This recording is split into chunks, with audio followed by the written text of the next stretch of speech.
Apa kabar pemirsa TVR Parlemen dimanapun Anda berada? Berjumpa lagi dalam program TVR 09 bersama saya Umam Hidayat dan rekan saya. Tentu saja bersama saya Anggun Oktarini, dan dalam 30 menit ke depan pemirsa kami akan sajikan kepada Anda sejumlah berita nasional khususnya dari sudut pandang DPR RI sebagai referensi Anda dalam memahami dinamika politik, hukum, ekonomi, sosial, dan budaya yang ada di Indonesia. Dan pemirsa TVR Parlemen, inilah TVR 09 edisi Jumat 30 Desember 2022 selengkapnya.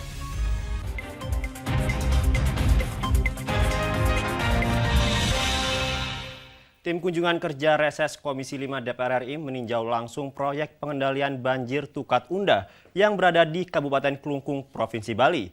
Komisi 5 berharap proyek yang bertujuan untuk mengurangi resiko bencana banjir di daerah aliran sungai Tukat Unda ini nantinya akan menjadi salah satu pusat kegiatan pariwisata sehingga dapat mendorong pertumbuhan ekonomi di Provinsi Bali. Banjir dan aliran lahar Gunung Agung yang terjadi di Kabupaten Klungkung, Provinsi Bali menjadi ancaman serius bagi sektor pariwisata dan perekonomian masyarakat sekitar. Menanggapi hal tersebut, Komisi 5 DPR RI mendorong konstruksi proyek pengendali banjir Tukat Unda selesai tepat waktu akhir tahun ini. Wakil Ketua Komisi 5 DPR RI Andi Iwan Darmawan Aras berharap agar proyek ini dapat memberi manfaat dalam mengurangi resiko bencana banjir di daerah aliran sungai atau DAS Tukat Unda. Menurutnya, diperlukan sinergi antar badan wilayah sungai, pemerintah Provinsi Bali, dan pemerintah Kabupaten Klungkung dalam upaya pengendalian banjir aliran lahar dingin Gunung Agung yang sering terjadi di DAS Tukat Unda ini. Andi Iwan Aras juga meminta Ditjen SDA Kementerian PUPR meningkatkan pengawasan terhadap pelaksanaan proyek pengendali banjir Tukat Unda demi terwujudnya hasil konstruksi yang bermutu dan sesuai umur rencana. Jadi kurang lebih tinggal 1,1% lagi pekerjaan, saya pikir kita akan bisa on the track, selesai sesuai tepat waktu tanggal 30 Desember 2022. Tentunya pengendalian banjir di Bali ini bisa terselesaikan akibat sedimen Gunung Agung ya, dan kemudian daerah-daerah sekitar atas perbangunan kerjaan ini bisa menimbulkan efek perekonomian yang lebih bagus karena pemerintah Provinsi Bali juga membuat program-program di samping-samping daripada kegiatan ini. Dari Klungkung, Bali, Fajar Ilhami, TVR Parlemen melaporkan. Komisi 4 DPR RI mendorong optimalisasi penyediaan sarana dan prasarana penunjang bagi nelayan pada program Kementerian Kelautan dan Perikanan, khususnya di Kabupaten Pangkajene di sini Kepulauan Provinsi Sulawesi Selatan, di mana Komisi 4 menyatakan bahwa program ini harus disusun dengan melibatkan dan memberi manfaat bagi aktor utama di bidang kelautan perikanan, yaitu nelayan dan petani ikan. Komisi 4 DPR RI meminta sinergi antara pemerintah pusat dan daerah dalam memfasilitasi segala kesulitan yang dihadapi para nelayan di daerah kepulauan. Dalam kunjungan kerja Komisi 4 DPR RI ke Pelabuhan Macini di Kabupaten Pangkajene Kepulauan atau Kabupaten Pangkep, Komisi 4 DPR RI mendapatkan banyak laporan terkait permasalahan yang dihadapi oleh para nelayan. Di antaranya, kesulitan bahan bakar untuk kapal nelayan dan akses bantuan keuangan di perbankan. Anggota Komisi 4 DPR RI Andi Akmal Pasludin menyampaikan pemerintah sudah menyiapkan persediaan solar bersubsidi. Andi Akmal menekankan agar Kementerian ESDM dapat memastikan persediaan solar bersubsidi tercukupi dan tepat sasaran. Nah, kita berharap bahwa Kementerian Energi dan Sumber Daya Mineral ini betul-betul berpihak dan memastikan bahwa kebutuhan untuk nelayan tersedia. Jangan sampai mereka ingin melaut ini tidak ada solarnya sehingga mereka harus membeli solar yang tidak subsidi. Wakil Ketua Komisi 4 DPR RI Anggia Ermarini menyampaikan, nelayan berharap mendapatkan bantuan keuangan untuk membiayai keseluruhan kebutuhan melaut dan mengembangkan budidaya ikan dan udang. Ternyata di lapangan, bukan ternyata kita di Komisi 4 juga sering juga dapat masukan dari masyarakat bahwa akses kur ini nggak mudah gitu. Jadi harus ada pendampingan dari pemerintah dalam hal ini KKP untuk bisa memberikan keterampilan bagi nelayan untuk how to access kur itu, lalu kemudian uangnya dipakai buat apa. Dari Sulawesi Selatan, Ferdian, TVR Parlemen melaporkan. Komisi 6 DPR RI mendorong kontribusi PT Inalum dengan memberikan sarana prasarana dan pendidikan untuk mempercepat kesejahteraan masyarakat di sekitar Danau Toba. Informasi selengkapnya akan kami hadirkan usai jeda berikut ini. Untuk itu tetaplah bersama kami di TVR 09.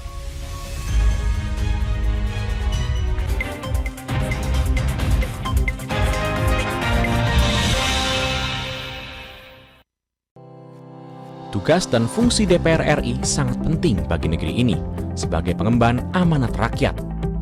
Namun tidak banyak yang tahu apa saja fungsi dan tugas dari DPR. DPR mempunyai 3 fungsi pokok, yaitu legislasi, anggaran, dan pengawasan. Ketiga fungsi tersebut harus dilaksanakan dalam kerangka fungsi representasi yang mengedepankan kepentingan rakyat berdasarkan aspirasi masyarakat dan untuk kesejahteraan rakyat. Dari fungsi legislasi, DPR RI mempunyai tugas dan wewenang untuk menyusun dan menetapkan program legislasi nasional bersama dengan pemerintah, menyusun dan membahas rancangan undang-undang, menerima rancangan undang-undang dari DPD, membahas rancangan undang-undang yang diusulkan oleh Presiden ataupun DPD, menetapkan undang-undang bersama dengan Presiden, menyetujui atau tidak menyetujui peraturan pemerintah pengganti undang-undang yang diajukan Presiden untuk ditetapkan menjadi undang-undang. Sementara, fungsi anggaran membahas dan memberikan persetujuan atau tidak memberikan persetujuan terhadap rancangan undang-undang tentang APBN yang diajukan Presiden, memperhatikan pertimbangan DPD atas rancangan undang-undang tentang APBN dan rancangan undang-undang terkait pajak, pendidikan, dan agama, menindaklanjuti hasil pemeriksaan atas pengelolaan dan tanggung jawab keuangan negara yang disampaikan oleh BPK, memberikan persetujuan terhadap pemindahan aset negara maupun terhadap perjanjian yang berdampak luas bagi kehidupan rakyat yang terkait dengan beban keuangan negara.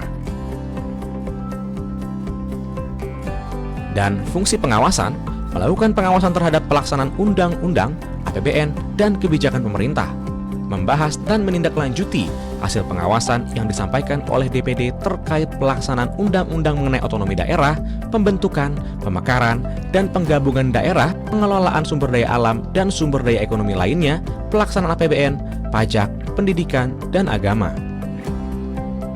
Terima kasih. Video ini dipersembahkan oleh TV dan Radio Parlemen, Biro Pemerintahan Parlemen, Sekretariat Jenderal, dan Badan Keahlian DPR RI.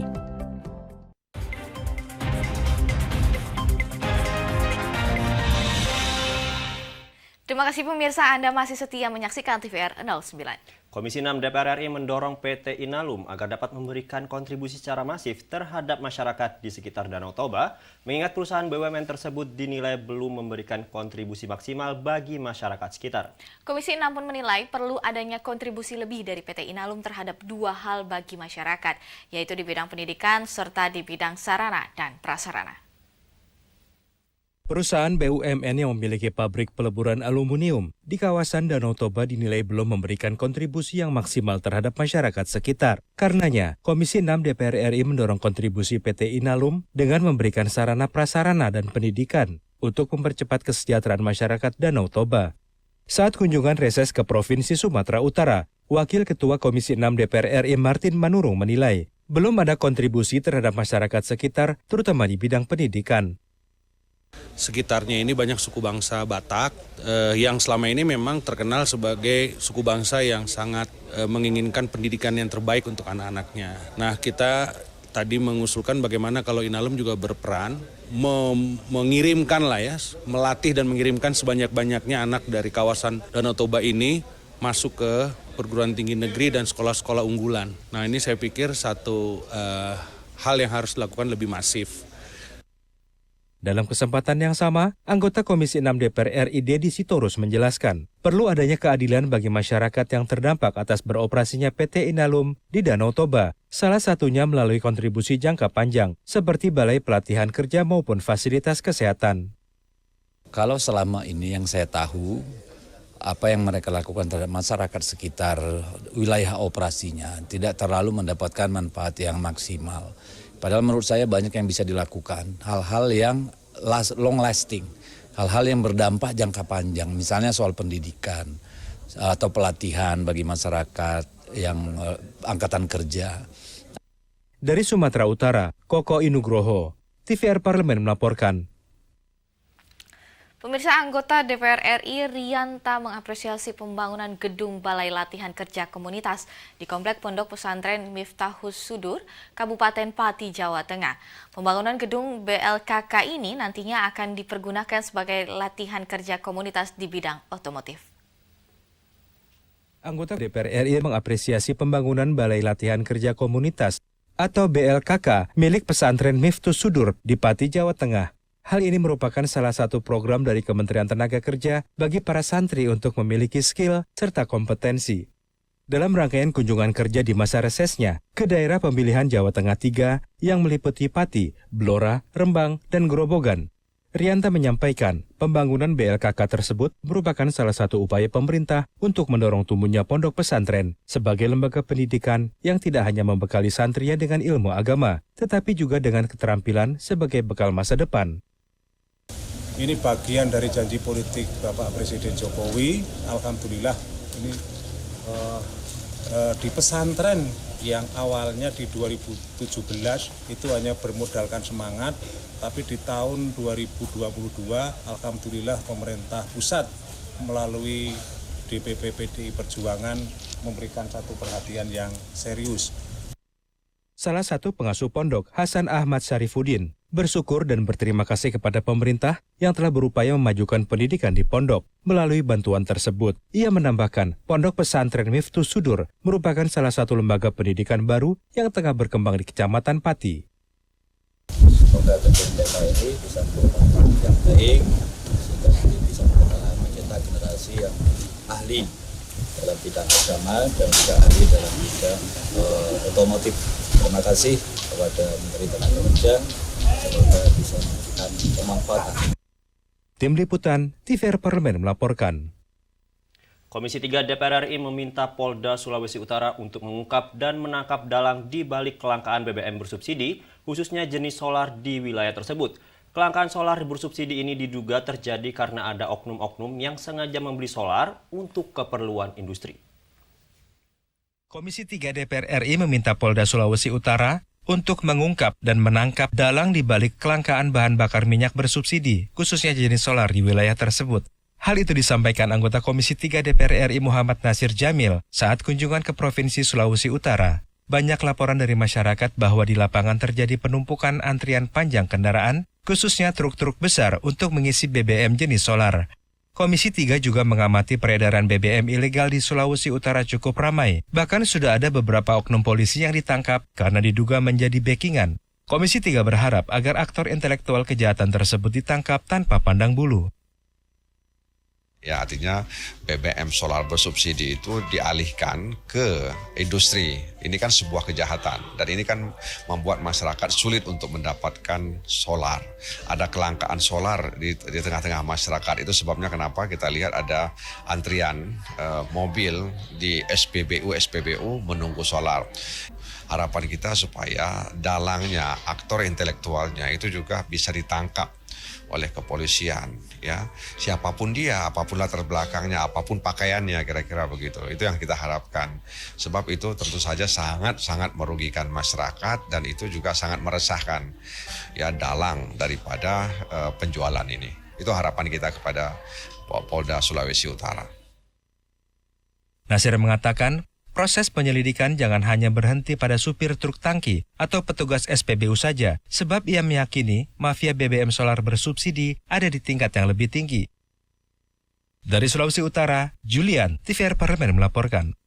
Sepanjang tahun 2022, DPR RI telah menjalankan kinerja secara optimal sesuai tugas dan fungsinya, yakni di bidang anggaran, legislasi, pengawasan, serta diplomasi dan representasi. Pemirsa, apa saja yang telah dicapai DPR sepanjang tahun 2022? Informasi lengkapnya akan kami hadirkan sesaat lagi usai jeda berikut ini. Untuk itu tetaplah bersama kami di TVR 09.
Dulu saya perih.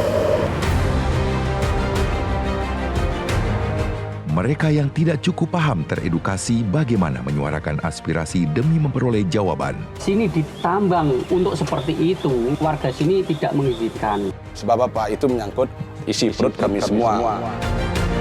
Hadir menelisik mulai dari hulu ke hilir.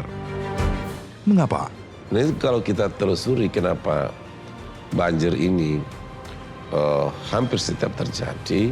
Hingga menemukan apa yang belum terkuak secara nyata. Kan kabeh niku sedulur, Pak. Nek kula ngrencangi mriki, nggih sing mriki gelo, nek kula ngrencangi mriki sing mriki gelo.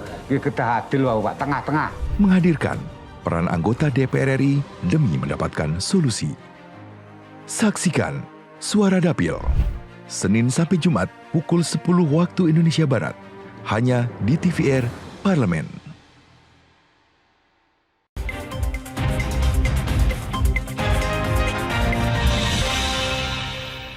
Kembali di TVR 09. Dalam pemirsa sepanjang tahun 2022, DPR telah mengesahkan sebanyak 32 undang-undang dengan rincian 25 undang-undang inisiatif DPR, 6 undang-undang inisiatif dari pemerintah, dan juga di sini ada 1 undang-undang inisiatif DPD. Angka ini mengalami peningkatan dibanding tahun-tahun sebelumnya. Hal ini merupakan bentuk komitmen legislasi dari DPR RI, khususnya Balik, sebagai jantung DPR RI dalam fungsi legislasi. Dan selain di bidang legislasi, fungsi pengawasan DPR menjadi salah satu fungsi yang sangat strategis yang dilakukan melalui rapat, audiensi, dan kunjungan kerja. DPR juga melaksanakan peran diplomasi parlemen pada forum-forum kerjasama antar parlemen seperti IPU, Asian Parliamentary Assembly, P20, AIPA, dan forum kerjasama antar parlemen lainnya. Dan untuk mengetahui capaian kerja DPR RI sepanjang tahun 2022, pemirsa, mari kita simak laporan mendalam yang telah dihimpun oleh tim redaksi TVR Parlemen dalam segmen editorial Parlemen berikut ini.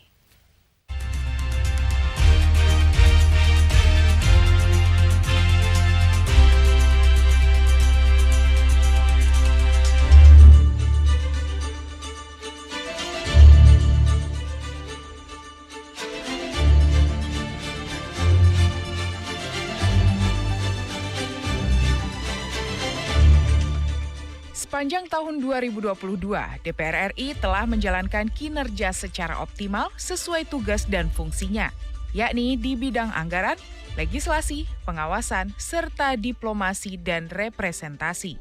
Untuk mengetahui apa saja yang telah dicapai DPR RI sepanjang tahun 2022, mari kita simak informasi berikut ini. DPR telah mengesahkan sebanyak 32 undang-undang dengan rincian 25 undang-undang inisiatif DPR, 6 undang-undang inisiatif pemerintah, dan 1 undang-undang inisiatif DPD. Angka ini mengalami peningkatan dibanding tahun-tahun sebelumnya, yakni pada tahun 2020 sebanyak 13 undang-undang dan pada tahun 2021 sebanyak 13 undang-undang. Sedangkan pada tahun 2023 mendatang, ada sejumlah 39 rancangan undang-undang yang rencananya akan dibahas bersama dalam program legislasi nasional atau Prolegnas 2023. Hal tersebut merupakan bentuk komitmen legislasi DPR RI, khususnya Balik, sebagai jantung DPR RI dalam fungsi legislasi. Sebagai tambahan informasi, selama 3 tahun periode DPR RI, total sudah ada 60 undang-undang yang disahkan oleh DPR RI, baik undang-undang inisiatif DPR, undang-undang inisiatif pemerintah, maupun undang-undang inisiatif DPD dan undang-undang kumulatif terbuka. Di tahun 2022 sendiri, ada 3 undang-undang yang cukup fenomenal dan menuai pro kontra di tengah masyarakat, namun berhasil disahkan meski sempat mengalami dinamika yang cukup panjang. Ketiga undang-undang tersebut adalah Undang-Undang Tindak Pidana Kekerasan Seksual atau TPKS, Undang-Undang Perlindungan Data Pribadi atau PDP, dan Undang-Undang Kitab Undang-Undang Hukum Pidana atau KUHP. DPR juga telah menindaklanjuti putusan Mahkamah Konstitusi dengan melakukan perubahan kedua terhadap Undang-Undang Nomor 12 Tahun 2011 tentang pembentukan peraturan perundang-undangan yang sangat penting bagi dasar hukum dalam pembentukan undang-undang dengan model Omnibus Law. DPR juga menyelesaikan rancangan undang-undang pembentukan daerah otonomi baru untuk 3 provinsi baru di Papua, yakni Provinsi Papua Selatan, Provinsi Papua Tengah, dan Provinsi Papua Pegunungan sebagai instrumen hukum dalam mempercepat pembangunan wilayah NKRI. Untuk memahami pro kontra dalam setiap pembahasan undang-undang, DPR selalu mencoba meminimalisir dengan berbagai langkah. Salah satunya dengan membuat aturan-aturan turunan yang mudah diimplementasikan dari sebuah undang-undang. Selain itu, penggunaan ruang literasi juga menjadi langkah interaksi antara publik dengan DPR RI dalam membangun cultural approach di masyarakat. Kedepan, dengan 39 rancangan Undang-Undang Prolegnas Prioritas 2023 yang ditargetkan, DPR akan terus berkomitmen untuk menyelesaikan rancangan undang-undang tersebut. Tentunya, dalam hal ini, DPR RI selalu berikhtiar untuk menyelesaikan setiap rancangan undang-undang dengan terbuka melalui kanal-kanal media DPR RI, sehingga publik dapat teredukasi dan memahami proses membuat undang-undang yang transparan dan akuntabel. Selain di bidang legislasi, fungsi pengawasan DPR RI menjadi salah satu fungsi yang sangat strategis. Kontrol DPR atas berbagai kebijakan pemerintah dilakukan melalui rapat-rapat, kunjungan kerja, dan audiensi selama tahun sidang 2021 hingga 2022. Berbagai panitia kerja dan atau tim dibentuk oleh DPR. Tujuannya adalah untuk mengetahui dan atau memastikan apakah undang-undang yang dibuat DPR telah dilaksanakan atau belum dilaksanakan sepenuhnya oleh pemerintah. DPR RI juga melakukan peran diplomasi parlemen pada forum-forum kerjasama antar parlemen, seperti IPU, ASEAN Parliamentary Assembly, P20, ASEAN Interparliamentary Assembly atau AIPA, dan forum kerjasama antar parlemen lainnya. Sidang IPU di Bali yang berlangsung pada bulan Maret tahun 2022 menjadi tolak ukur keberhasilan kinerja DPR dalam diplomasi parlemen. Dalam tahun sidang 2021-2022, tugas dan fungsi anggaran DPR RI dilaksanakan sesuai dengan siklus APBN yang telah disusun setiap tahunnya. Siklus APBN tersebut meliputi pembahasan rancangan undang-undang tentang pertanggungjawaban atas pelaksanaan APBN tahun anggaran 2020, pembahasan rancangan undang-undang tentang APBN tahun anggaran 2022, dan pembicaraan pendahuluan dalam rangka penyusunan RAPBN tahun 2023. Nah pemirsa, demikian informasi kaleidoskop kinerja DPR RI selama tahun 2022 atau tahun sidang 2021-2022.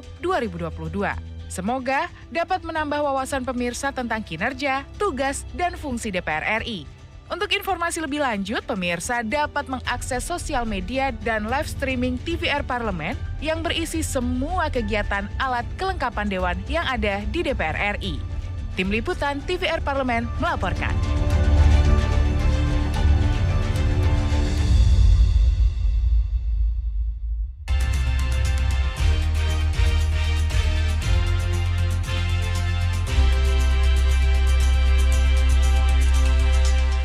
Kabupaten Demak merupakan salah satu kota para wali yang berada di Jawa Tengah, dan di sana terdapat masjid tua yang menjadi saksi penyebaran agama Islam di Pulau Jawa.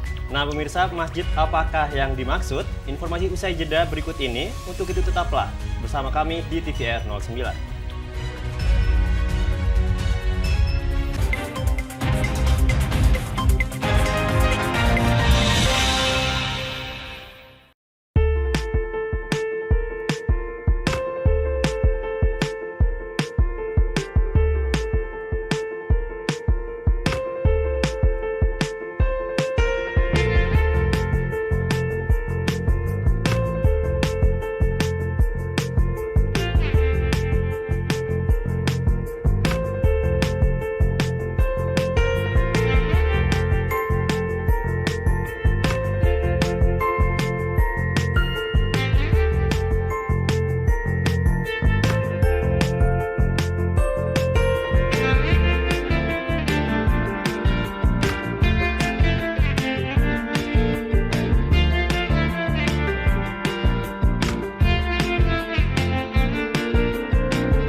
pemirsa, Anda kembali menyaksikan TVR 09. Masjid Agung Demak merupakan pusaka tanah Jawa yang dibangun oleh Wali Songo sebagai pusat kerajaan Islam pertama di Jawa Tengah dan tempat para ulama menyebarkan ajaran Islam. Masjid Demak merupakan masjid bersejarah yang mengiringi perkembangan Islam di tanah Jawa seiring berdirinya Kerajaan Demak pada akhir abad ke-15 setelah runtuhnya Kerajaan Majapahit. Berikut liputan selengkapnya dalam segmen Intips, Informasi dan Tips.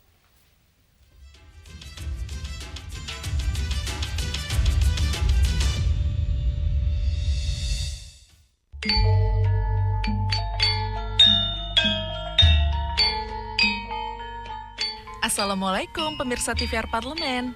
Kali ini pemirsa kami ajak berwisata religi ke salah satu peninggalan penting dalam persebaran agama Islam di tanah Jawa yang terletak di Kota Parawali, Kota Demak. Demak merupakan salah satu kabupaten di Jawa Tengah. Kota yang menjadi cikal bakal Islam di Jawa ini meninggalkan sejarah dan ingatan religius yang layak dikenang bagi generasi masa kini. Salah satunya yang paling terkenal adalah Masjid Agung Demak. Masjid ini masuk dalam salah satu jajaran masjid tertua di Indonesia. Lokasi Masjid Agung Demak terletak di Kampung Kauman, Kelurahan Bintoro, Kabupaten Demak, Jawa Tengah.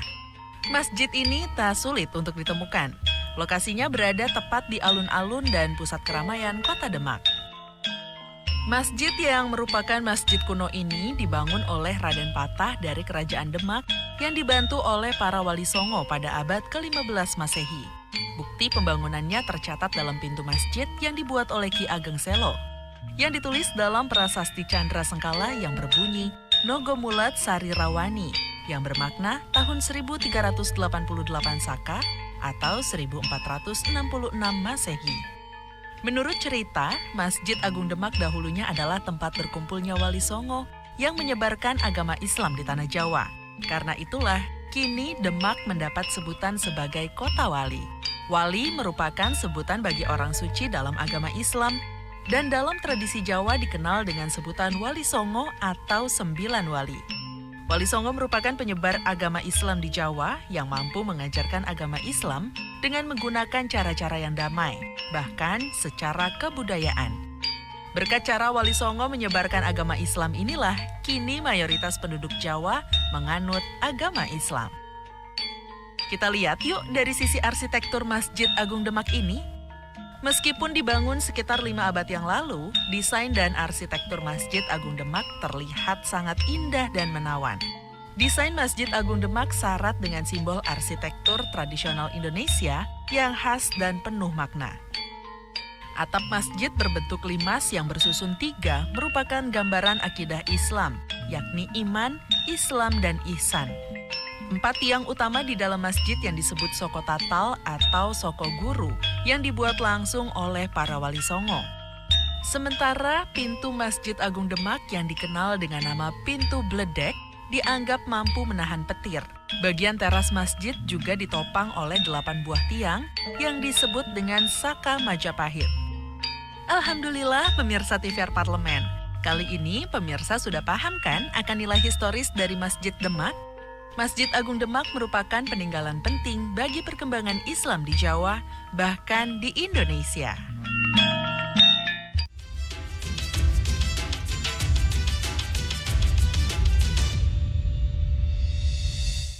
Pemirsa, di penghujung acara ini kami informasikan kepada Anda bahwa saat ini DPR RI sedang memasuki masa reses, di mana seluruh anggota Dewan kembali ke daerah pemilihannya masing-masing untuk melaksanakan fungsi representasi DPR, menyerap dan menghimpun aspirasi masyarakat, serta menindaklanjuti dan memberikan pertanggungjawaban kepada konstituen di daerah pemilihannya.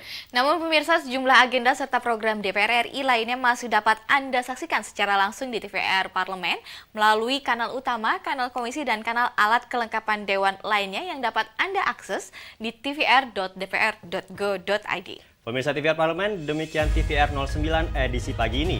Kami ingatkan untuk tetap waspada pada persebaran virus COVID-19 dan tetap patuhi protokol kesehatan. Segenap kru TVR Parlemen yang bertugas mengucapkan terima kasih telah menyaksikan TVR 09 pagi hari ini. Saya Anggun Oktarini dan tentu saja rekan saya. Saya Wam Hidayat, sampai jumpa di TVR 09 pekan depan.